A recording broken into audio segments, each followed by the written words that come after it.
बुद्धाय जय भंतेजी. हा, माझं नाव भंते यश संबोधी आहे.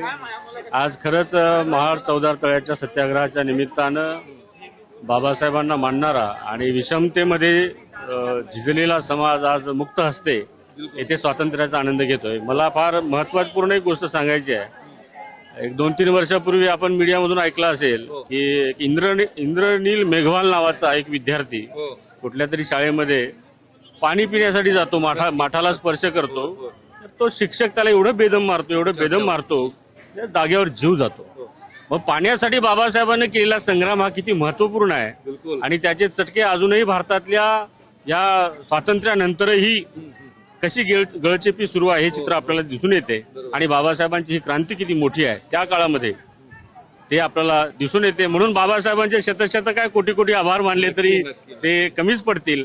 असंख्य देह बाबासाहेबांच्यासाठी आजही मरायला तयार आहेत, बाबासाहेबांच्या स्वप्नपूर्तीसाठी झटायला तयार आहेत. लॉर्ड बुद्धा टीव्ही सारखं चॅनेल हे दरवेळेला आम्हाला समाजातल्या अन्याय अत्याचार प्रबोधनाच्या कार्यक्रम सातत्याने दाखवत राहते. त्यामुळं बऱ्यापैकी प्रबोधन समाजामध्ये सुरू आहे. तुमचं सुद्धा आम्ही अनुमोदन करतो. धन्यवाद. सगळ्याच भिक्खू संघाला या अनुषंगाने माझी विनंती असेल, खरं तर बंधूजन पाहू शकता की अतिशय